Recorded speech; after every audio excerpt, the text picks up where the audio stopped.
Hi, ഇന്ന് ഞാനിവിടെ തേങ്ങാച്ചോറും പരിപ്പും പപ്പടവും ബീഫ് കറിയുമാണ് ഉണ്ടാക്കാമെന്ന് വിചാരിച്ചിരിക്കുന്നത്. നമുക്ക് വീഡിയോയിലേക്ക് പോകാം.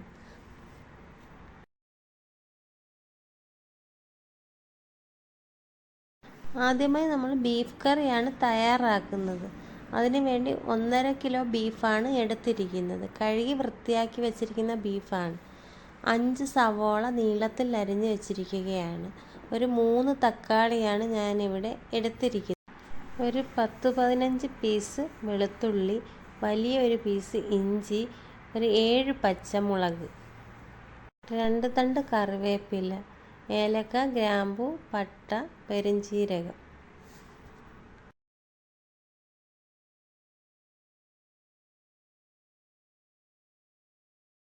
രണ്ട് സ്പൂൺ കാശ്മീരി ചില്ലി, 4 സ്പൂൺ മല്ലിപ്പൊടി, 1 സ്പൂൺ മഞ്ഞൾപ്പൊടി.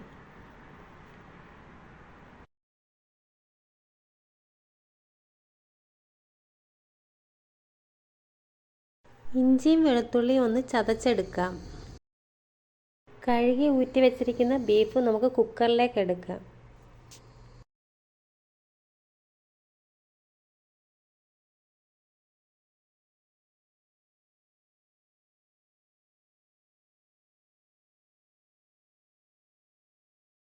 അരിഞ്ഞു വെച്ചിരിക്കുന്ന തക്കാളിയും ഉള്ളിയും ബീഫിലേക്ക് ചേർക്കാം. കുറച്ച് ഇഞ്ചിയും വെളുത്തുള്ളിയും ചതച്ചത് ചേർക്കാം.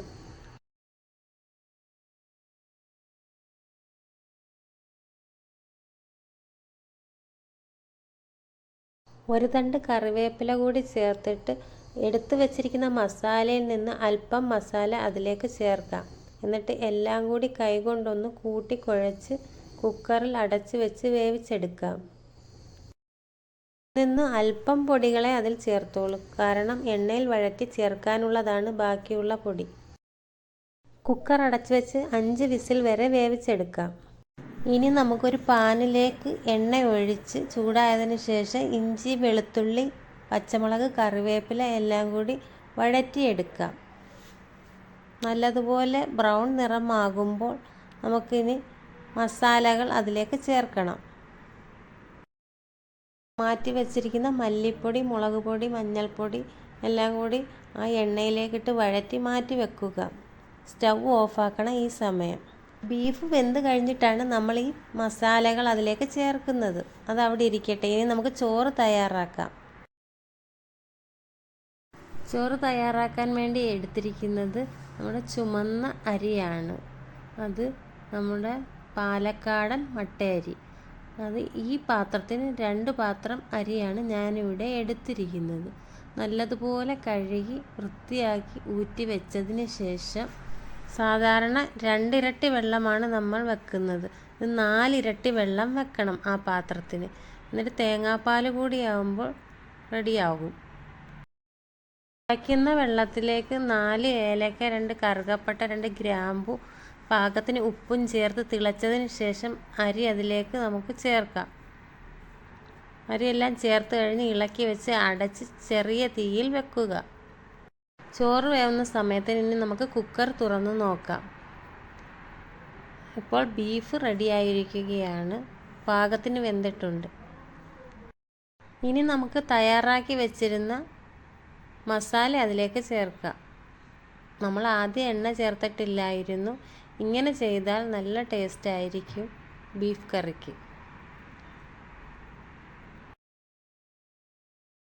എല്ലാം കൂടി കൂട്ടി യോജിപ്പിച്ചതിന് ശേഷം എണ്ണ തെളിയുന്നത് വരെ ചെറിയ തീയിൽ ഒന്ന് തിളയ്ക്കട്ടെ.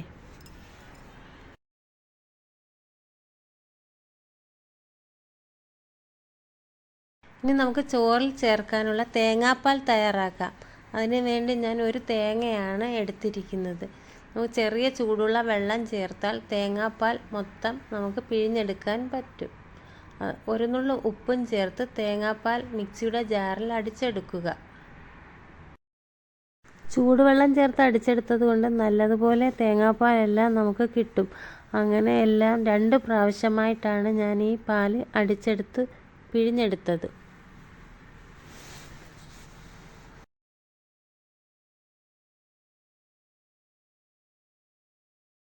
ചോറ് പകുതി വേവായപ്പോൾ ഒരു നാരങ്ങയുടെ നീരാണ് ചേർക്കുന്നത്. അതിനുശേഷം 1 സ്പൂൺ നെയ്യ് ഞാൻ അതിലേക്ക് ചേർക്കുന്നുണ്ട്. നെയ്യ് നിർബന്ധമില്ല, ഒരു ടേസ്റ്റിന് വേണ്ടി ചേർത്തതാണ്. ചോറിൻ്റെ വെള്ളമെല്ലാം ഒന്ന് പറ്റിയതിന് ശേഷം ഇനി നമുക്ക് തേങ്ങാപ്പാൽ ചേർക്കാം.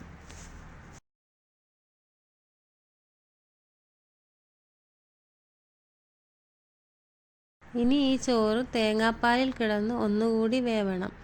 ഈ തേങ്ങാപ്പാലൊന്ന് വറ്റി വരുന്നത് വരെ ഒന്ന് ഇളക്കി അടച്ച് വെക്കുക. ഇപ്പോൾ തന്നെ നല്ല ഫ്ലേവർ വരുന്നുണ്ട്. ഏലക്കയുടെയും തേങ്ങാപ്പാലിൻ്റെയൊക്കെ നല്ലൊരു മണം. നല്ല ടേസ്റ്റാണ് ബീഫ് കറിയും പരിപ്പും കൂട്ടി ഇത് കഴിക്കാൻ. അങ്ങനെ നമ്മുടെ തേങ്ങാച്ചോറ് ഇവിടെ റെഡിയായിരിക്കുകയാണ്. അങ്ങനെ നമ്മുടെ തേങ്ങാച്ചോറും ബീഫ് കറിയും റെഡിയായിരിക്കുകയാണ്. ഇനി നമുക്ക് പരിപ്പ് കറി വെക്കുന്നത് എങ്ങനെയെന്ന് നോക്കാം. അതിനു വേണ്ടി ഞാനിവിടെ എടുത്തിരിക്കുന്നത് 250 ഗ്രാം ചെറുപയറാണ്. ചെറുപയർ ഫ്രൈ പാനിലിട്ടൊന്ന് ചൂടാക്കി എടുക്കുക.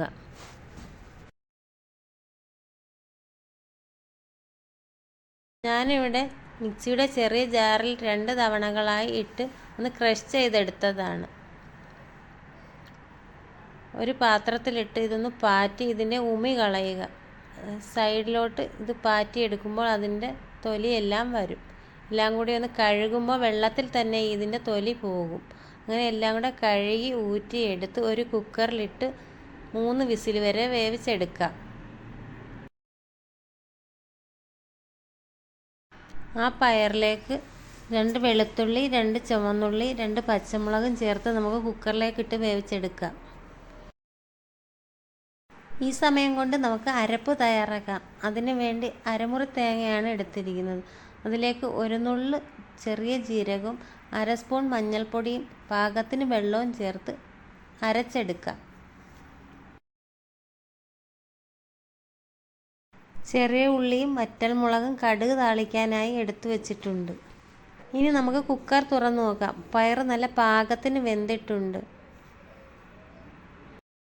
ഇനി നമുക്ക് അടുത്തതായി ചെയ്യേണ്ടത് ഈ പയർ ചെറിയ രീതിയിലൊന്ന് ആറുമ്പോൾ മിക്സിയുടെ ജാറിലേക്ക് ഒന്ന് അരച്ചെടുക്കുക. ചെറിയ രീതിയിലൊന്ന് അരച്ചെടുത്താൽ മതി. എന്നിട്ട് നമ്മൾ ഉള്ളിയും വറ്റൽമുളകും വെളിച്ചെണ്ണയിൽ കടുവറുത്ത് അതിന് ശേഷം ഈ അരച്ച് വെച്ചിരിക്കുന്ന പയറും തേങ്ങ അരപ്പും അതിലേക്ക് ചേർക്കുക. ചേർത്ത് ഇളക്കി ഒന്ന് ചെറിയ തിള വരുന്നത് വരെ തിളപ്പിച്ച് ഓഫാക്കുക. അങ്ങനെ നമ്മുടെ സ്വാദിഷ്ടമായ പയർ പരിപ്പ് കറിയും ബീഫ് കറിയും വറ്റിച്ച ചോറും റെഡിയായിരിക്കുകയാണ്. ഈ ബീഫ് കറി എണ്ണയൊക്കെ തെളിഞ്ഞ് ഈ രീതിയിൽ വെച്ചാൽ എന്ത് ടേസ്റ്റാണെന്നറിയാമോ? കാണുമ്പോൾ തന്നെ അറിയാം അതിൻ്റെ ടേസ്റ്റ്. ഇനി നമുക്ക് പപ്പടം കൂടി പൊരിച്ചെടുക്കാം.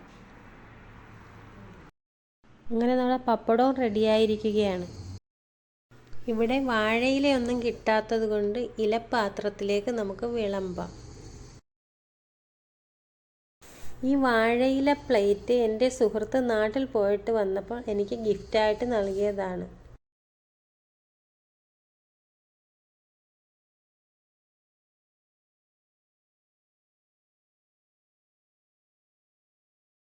അങ്ങനെ തേങ്ങാപ്പാലിൽ തയ്യാറാക്കിയ നല്ല ആവി പറക്കുന്ന നല്ല ചോറും ബീഫ് കറിയും പരിപ്പും പപ്പടവും ഇവിടെ തയ്യാറായിരിക്കുകയാണ്.